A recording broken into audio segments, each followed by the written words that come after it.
Então, vamos começar com uma aplicação, né? Um exercício de aplicação da fórmula que a gente acabou de ver. Então, vamos lá. Uma carga, eu vou marcar aquilo que é importante no enunciado, tá? Uma carga de prova Q igual a 2 microcoulombs, então eu tenho que uma carga de prova é positiva, vai ser colocada em um ponto A de um campo elétrico. Então, olha que interessante. Ele falou que é um campo elétrico, mas não estabeleceu nenhuma informação sobre ele. Por exemplo, ele poderia falar que era um campo elétrico uniforme, mas não é. Ele só falou que era um campo elétrico. E falou que adquire uma energia potencial elétrica de 40 microjoules quando colocado em um ponto A. E essa mesma carga, quando colocada em um ponto B, adquire uma energia potencial elétrica de menos 120 microjoules. Determine, letra A, os potenciais elétricos dos pontos A e B. Então tá, eu vou tentar fazer um desenho simplificado do que está acontecendo. Tem uma determinada região do espaço que tem um campo elétrico. Eu não vou desenhar para que sentido tem esse campo elétrico, porque eu não sei. Eu só sei que nesse lugar existem dois pontos. Um ponto chamado A, um ponto chamado B. E que eu quero pegar uma determinada carga e quando eu coloco ela no ponto A, ela tem uma característica. Quando eu coloco no ponto B, ela expressa outras características. Que características são essas? Bom, a carga, ela não muda a característica dela. Então, pera um pouquinho. A carga que a gente está trabalhando o tempo inteiro vale 2 vezes 10 a menos 6 coulombs. O que o exercício te contou? Que quando a carga está no ponto A, ela percebe uma energia potencial elétrica que vale 40 vezes 10 a menos 6 joules. Mas que quando ela é colocada no ponto B, a energia passa a valer menos 120 vezes 10 a menos 6 joules. Ela vira e fala o seguinte, o exercício, né? Quanto vale o potencial elétrico em A e o potencial elétrico em B? Então, a pergunta é, quanto vale VA? Quanto vale VB? Então, eu vou partir de uma coisa. Então, assim, sempre que você pegar um exercício, ele te deu uma informação sobre a energia potencial elétrica e te perguntou sobre o potencial elétrico. Então, eu vou colocar essas duas equações para ver se a gente percebe nelas algo de interessante. Então, tá. Da energia potencial. Deixa eu só diminuir um pouquinho aqui. Da energia potencial elétrica.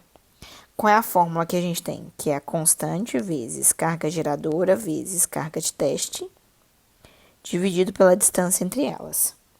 E o potencial elétrico, o que a gente sabe sobre ele? Potencial elétrico é constante vezes carga geradora, dividido pela distância entre eles. Com um pouquinho de atenção, você vai conseguir perceber um treco super bacana, ó. Você pode escrever a energia potencial elétrica em função do potencial elétrico. Então, como é que vai ficar nesse caso, né? Como é que fica a fórmula? Vai ficar assim, ó. Energia potencial elétrica nada mais é do que o potencial elétrico naquele ponto vezes a carga. Então, a gente vai poder fazer a letra A usando essa relação, tá? Então, vamos lá, resolvendo a letra A. Potencial elétrico no ponto A, então V de A. Então, energia potencial elétrica em A vai ser igual a V de A vezes carga.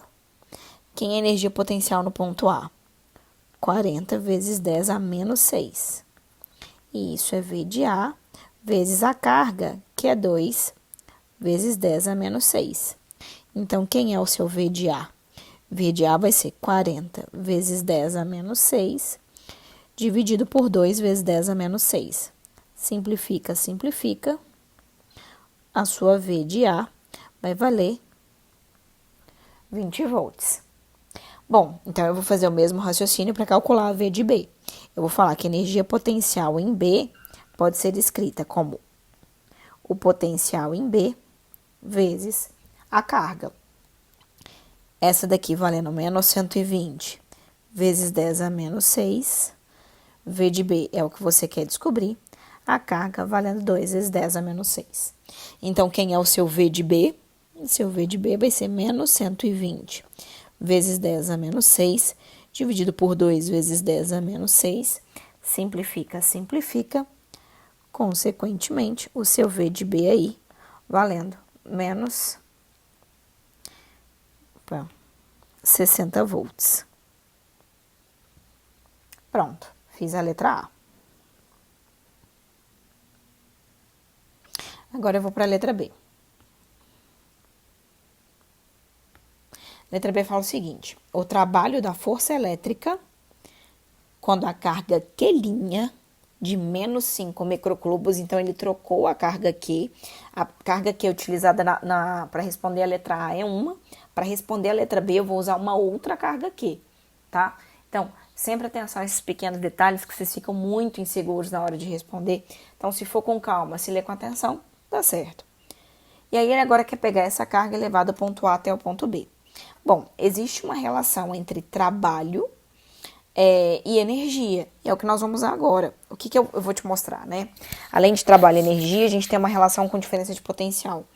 Eu sei o seguinte: V de A menos V de B é igual ao trabalho realizado dividido pela carga. Então, a diferença de potencial entre dois pontos é o trabalho sobre a carga. Você pode escrever desse jeito, como você também pode escrever. Então, assim, substituindo, a gente vai falar o seguinte: quanto vale a V de A? 20 volts. Quanto vale a V de B? Menos 60 volts. Olha, eu usei... Eu usei unidade aqui, mas eu não quero usar unidade agora, tá? Então, vai ficar 20 volts menos 60 volts é igual ao trabalho realizado pela carga, que agora vale menos 5 vezes 10 a menos 6. Então, vai ficar 20 menos 60 mais 60. 20 mais 60, 80. É igual ao trabalho sobre menos 5 vezes 10 a menos 6. Então, o trabalho vai ser igual a 80 vezes menos 5 vezes 10 a menos 6. Então, o trabalho vai ser igual a menos 4 vezes 10 a menos 4 joules. Depois dá uma conferida em unidade. Uma coisa que vocês costumam também ficar muito... em geral, quando acontece um número negativo, vocês têm a ideia de que vocês erraram. Muito, porque em geral os exercícios eles sempre cobram um módulo, né? Mas, então vamos lá. O trabalho deu negativo. Será que esse trabalho realmente deveria ter dado negativo? Então vamos olhar para o nosso problema aqui rapidinho. Eu tinha uma carga no ponto A. Quando a gente calculou os potenciais, então eu vou colocar aqui, ó. O potencial de A não é mais uma dúvida, eu sei quanto ele vale. Potencial de B também não é mais uma dúvida, eu calculei. Potencial de A vale 20 volts, potencial de B vale menos 60 volts. Então, olha comigo, pegar uma carga que está aqui no ponto A e uma carga que é negativa, então a carga é negativa, o maior potencial está mais próximo do local de onde está mais positivo do que o menor potencial. Então, aqui, ó, você pode imaginar, se isso te ajudar, é como se tivesse uma grande carga geradora, só que eu já estou te dando, o sinal dela é positivo. Por isso, em A, o potencial é 20 volts e B, provavelmente muito mais longe, o potencial ficou muito menor. Beleza. Então, uma carga negativa tende a ir em direção à carga positiva geradora ou se afastar dela? Então, naturalmente, ela iria em direção à carga geradora. Se ela não foi porque alguém a obrigou. Sempre que o trabalho não é espontâneo, o trabalho é negativo. Então, tá perfeito o número que a gente encontrou e a interpretação que a gente pode fazer do problema. Realmente, o trabalho deveria ser negativo, porque a carga está indo contra o movimento que seria, que a gente colocaria como natural da carga, né? Sem espontâneo.